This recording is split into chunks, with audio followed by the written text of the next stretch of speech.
6 пытанняў пра найстарэйшую аўтарку гісторыі літаратуры. Хто такая Энхідуанна? Энхідуанна – першая вядомая па імені паэтка і паэт у гісторыі сусветнай літаратуры. Насамрэч, пра яе біяграфію мы ведаем не так і шмат. Яна нарадзілася прыкладна ў 2285 годзе да нашай эры ў Месапатаміі, у Акадзе, у сям'і цара Саргона Акадскага і царыцы Ташлотум, яго галоўнай жонкі. Энхідуанна мела яшчэ 4 братоў, двое з якіх таксама пазней зрабіліся царамі. Па нашых мерках, яна пражыла не надта даўгое жыццё, усяго каля 35 гадоў, але гэтага хапіла, каб увайсці ў гісторыю літаратуры. Сярод самых значных яе здабыткаў 3 вялізныя паэтычныя творы, прысвечаныя багіні Інане, і 42 гімны святыням. Шумерскамоўныя творы Энхідуанны перапісваліся і цанілі нават праз сотні гадоў пасля яе смерці. Яе дзіўнае імя. Яно нешта значыць?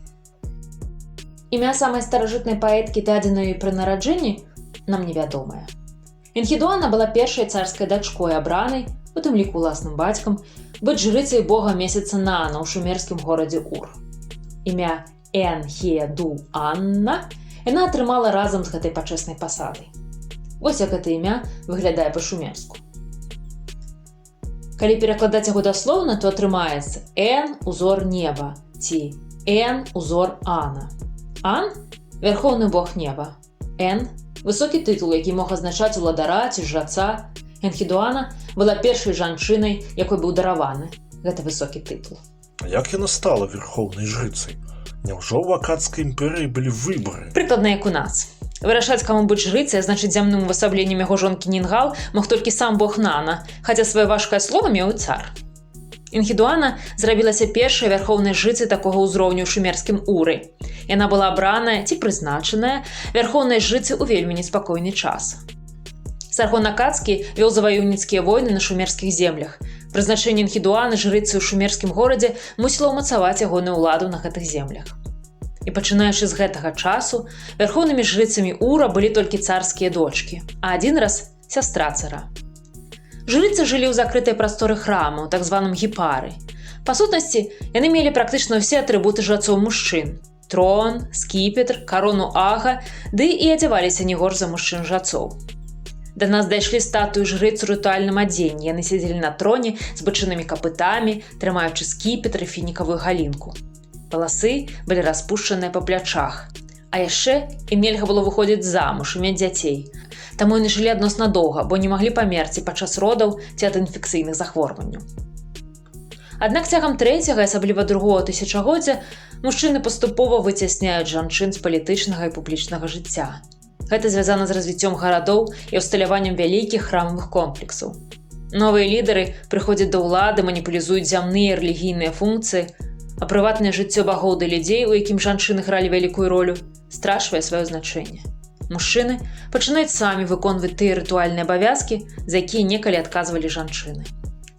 Пасада жрыцы знікае ў сярэдзіне 2-го тысячагоддзя да нашай эры. Богу раптам робіцца непатрэбная зямная жонка. А як наогул даведаліся пра Энхідуанну? Нешта ў школе мы такога не праходзілі. У 1927 годзе падчас раскопак у шумерскім горадзе Ур брытанскі археолог сэр Леанард Уілі знайшоў алебастравы дыск, які, па словах вучонага, быў моцна ўтаптаны ў зямлю і наўмысна разбіты. На дыску было 4 фігуры. Трэцяя справа – жрыца Энхідуанна. У канічным капелюшы, у накідцы каўнакі з доўгашорстнага футра, валасы ў яе былі распушчаныя па плячах, а рукой натрымала ля носа на знак павагі. На жаль, дыск быў не зусім карэктна адрэстаўраваны. Да прыкладу, шыкоўны капялюш Энхідуанны быў значна падкарочаны. На адваротным баку дыска знаходзіўся даволі моцна пашкоджаны надпіс на шумерскай, які, аднак, вучоным удалося аднавіць. Я даю яго ў перакладзе з ангельскай. Энхідуанна – праўдзівая жанчына Нанны, сужэнка Нанны, дачка Саргона, цара Кіша, паставіла таблічку ў святыні Інанны Заза ў Уры і назвала яе дароўнай таблічкай нябёсаў.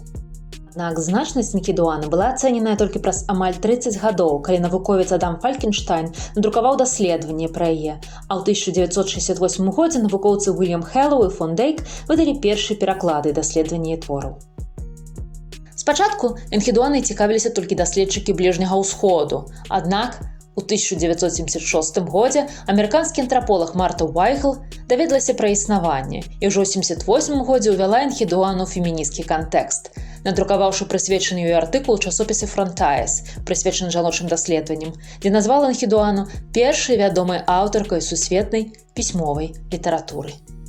Такім чынам, жанчыны-даследчыцы пачалі ўсё больш перакладаць яе тэксты. І вось у 2019 годзе выйшла яе кніга перакладаў на беларускую. Так.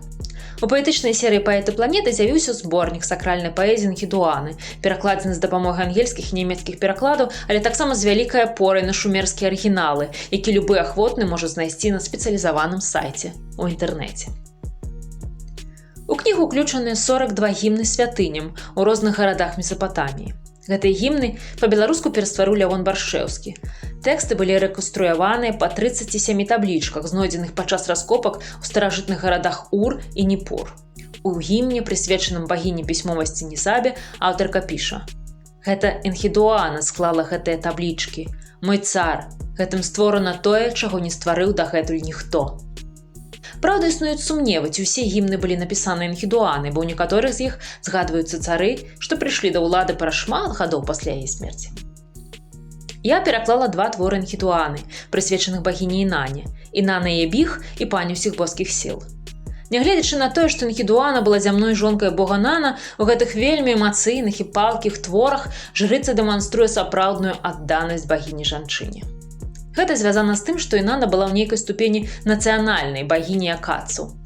Цар Саргон акадскі адчуваў з ёй асаблівую сувязь, лічыў сваёй асабістай багіняй. Інана шумерскае боства, якое пазней у акадцаў, бабіланянаў і ассірыйцаў зрабілася вядомым пад іменем Іштар.